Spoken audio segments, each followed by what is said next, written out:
Olá, povo amado de Deus, paz e bem. Esse é o nosso encontro, o Evangelho de hoje ensina.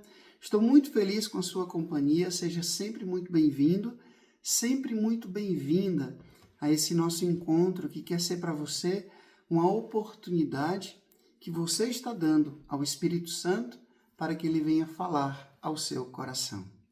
Abra agora a sua Bíblia e acompanhe comigo o Evangelho de hoje. Mateus capítulo 8, do versículo 23 até o versículo 27. Mateus capítulo 8, do versículo 23 até o versículo 27, que diz assim: Naquele tempo, Jesus entrou na barca e seus discípulos o acompanharam. E eis que houve uma grande tempestade no mar, de modo que a barca estava sendo coberta pelas ondas.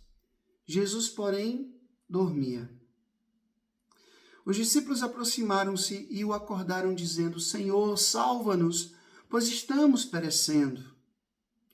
Jesus respondeu: Por que tendes tanto medo, homens fracos na fé? Então levantou-se, ameaçou os ventos e o mar, e fez-se uma grande calmaria. Os homens ficaram admirados e diziam: Quem é este homem que até os ventos e o mar lhe obedecem? Palavra da salvação. Glória a vós, Senhor. Quem é este homem que até os ventos e o mar lhe obedecem?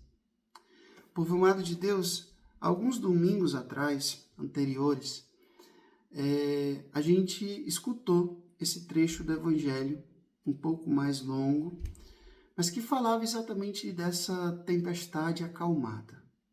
Quando a gente escuta esse texto bíblico, eu penso que você, como eu, já escutamos muitas reflexões a respeito desse texto bíblico, sempre dizendo que esse mar é o mar da vida, que essa barca é a igreja, que representa também a nossa vida, e que aqui Jesus é aquele que está na barca da nossa vida e nós somos como esses discípulos.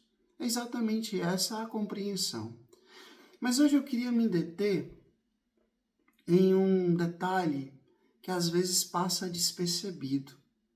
Quando Jesus diz assim: Por que tendes tanto medo, homens fracos na fé?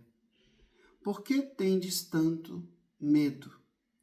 Nós sabemos que o medo é uma sensação natural do ser humano. Os animais têm isso, mas têm por instinto. Nós não. Isso acaba sendo também um ato racional de preservação. É uma sensação que a gente sente desde criança. Quem aqui não já viu aquela criança que corre para os braços do pai, para os braços da mãe, porque está com medo de alguma coisa, está com medo de alguém? Então a gente vai, ao longo da vida, manifestando esse gesto, essa sensação natural que é o medo.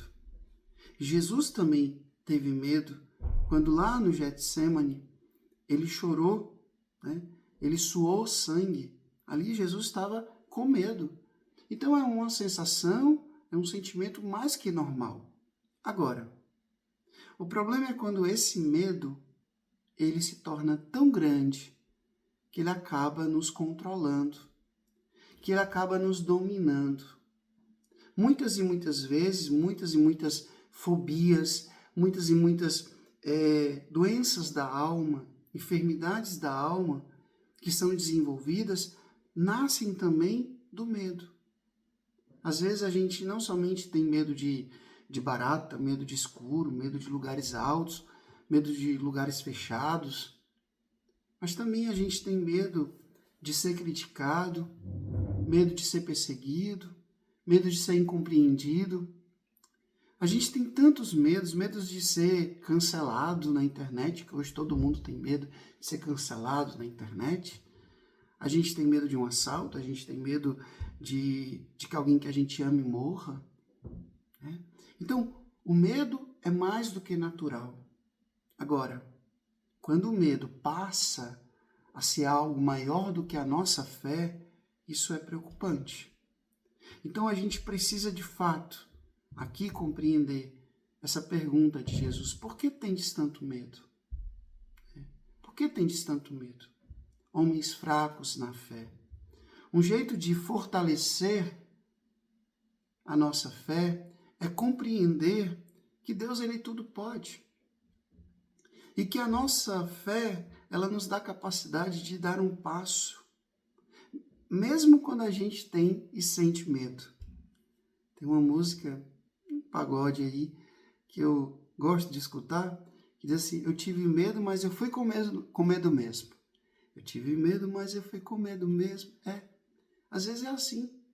Quando foi para eu ir em missão para a Amazônia, eu tive medo, não vou mentir. Porque era uma realidade completamente diferente daquela que eu vivia. E foi maravilhoso. Quando foi para vir para Roma estudar, eu também tive medo. Eu não vou mentir. Mas eu vim, graças a Deus, estou terminando os estudos, estou voltando para o Brasil. Enfim, a gente precisa colocar a fé acima do medo. E não deixar que o medo nos domine. Eu tenho certeza que Nossa Senhora, quando o anjo Gabriel chegou para ela e disse que ela ia ser a mãe do Filho de Deus, ela deve ter pensado: mas se eu aparecer grávida ao qual eu fui, e o filho não é daquele que eu fui prometida, a lei diz que eu serei apedrejada até a morte. Nossa Senhora sabia disso. Aparecer grávida, né? E esse filho não era daquela que ela estava prometida, com certeza ela iria ser apedrejada e morta na porta da casa do pai. Nossa Senhora sabia disso, mas mesmo assim ela colocou a fé sobre o medo. Eu tenho certeza que Davi ali, diante de Golias, sentiu medo. Então, a gente precisa compreender.